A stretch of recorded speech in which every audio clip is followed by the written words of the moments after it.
चीन की बड़ी प्रसिद्ध कहानी है। एक महिला ने एक फकीर की जीवन भर सेवा की, 30 वर्षों तक। जब वह मरने को थी तो उसने एक बड़ी अजीब बात की। उसने गांव की सुंदरतम वेश्या को बुलाया और कहा कि मैंने इस फकीर की सेवा करते करते 30 वर्ष व्यतीत किए हैं। अब मैं मरने के करीब हूँ। मैं ये जानना चाहती हूँ कि यह सच में ही अनासक्त हुआ है या अभी भी विरक्ति है। करीब हूँ। मैं ये जानना चाहती हूँ कि यह सच में ही अनासक्त हुआ है या अभी भी विरक्ति है। वेश्या ने भी पूछा कि अनासक्ति और विरक्ति में क्या भेद है।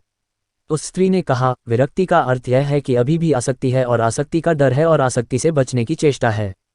और अनासक्ति का अर्थ होता है न आसक्ति रही, न विरक्ति रही, न डर रहा, न लोभ रहा, दोनों का अतिक्रमण, द्वंद्व का अतिक्रमण। तो तू एक काम कर, उसने वेश्या को कहा, कि जो तुझे लेना हो उतने पैसे मैं दूंगी। तू आधी रात आज चली जा। वह फकीर आधी रात को ध्यान करता है। 30 साल से कर रहा है, अभी तक हुआ ध्यान या नहीं, यह मैं जानना चाहती हूँ।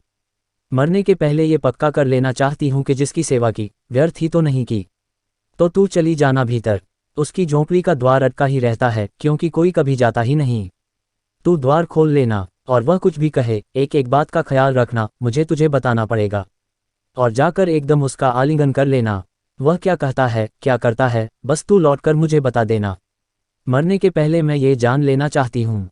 वह वेश्या गई। उसने दरवाजा खोला तो साधु एकदम घबराया।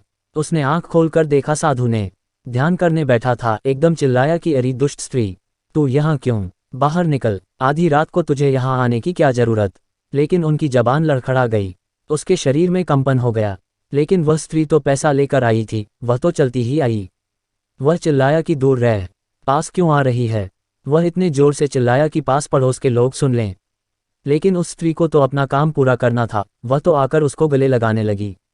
तो वह भागा, उछलकर एकदम दरवाजे के बाहर हो गया और चिल्लाया कि मोहल्ले के लोगों, इस वेश्या को पकड़ो, यह मुझे भ्रष्ट करने आई है। वह वेश्या लौटकर आई। उसने बुढ़िया को सारी बात कही। बुढ़िया ने कहा, तो मैंने 30 साल व्यर्थ ही गंवाए। मैं इस मूढ़ की सेवा करती रही। यह विरक्ति है अभी, अनासक्त नहीं।